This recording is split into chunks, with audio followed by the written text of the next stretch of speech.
Hey y'all, this is going to be a super short video. If you don't know who I am, my name is Jay, one of the main video creators here at Reorient.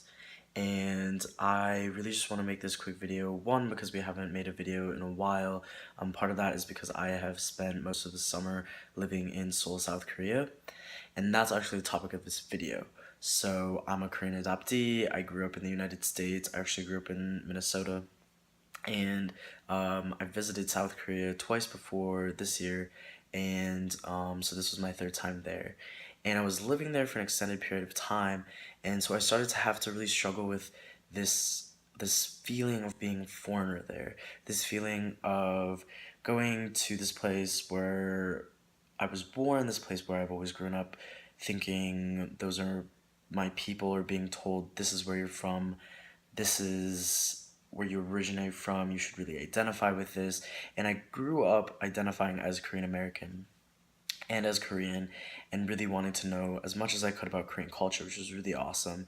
But staying there for an extended period of time, you start to really notice a lot of these nuanced things about, well, because I don't speak fluent Korean, and because I don't do a lot of mannerisms or things that are part of being a Korean national, I'm a foreigner there. And so really navigating this idea that, like, I'm not quite Korean, or I don't feel Korean enough to be living there.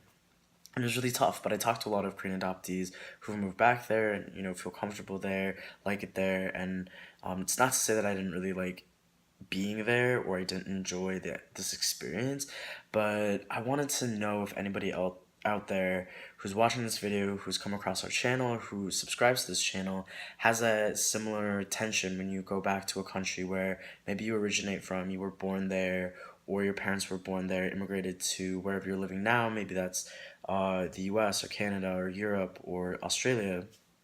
And so you, as an Asian American or an Asian Canadian, Asian Australian person, you're living in this country that kind of deems you as a foreigner because of your skin color, maybe, or your immigration status or something like that.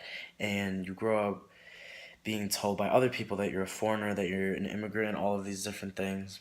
But maybe you lived most of your life in the country where people are telling you this. So for me, I grew up in the United States. I've lived here my whole life, basically.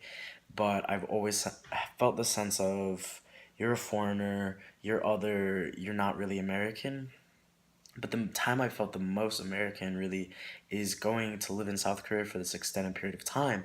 And it was really, really interesting to navigate that. And it was painful in some ways. It was interesting, it was enlightening, it was complicated, like all of those feelings definitely. But and I talked to like one of my friends when I got back to the US who has a similar feeling about the way they feel when they return to a country that they really identify with and that they love, but where they definitely feel like a foreigner for being more American.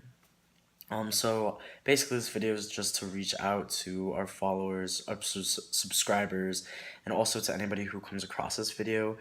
What do you think about this idea, this feeling of navigating, feeling like a foreigner, being dubbed a foreigner by other people? What does it feel like to be living in a country where you're not ethnic majority, but to go back to the country that ethnic majority in and not quite feel still in the majority? Just how do you navigate all of those complexities of your identity, and just kind of what community means to you?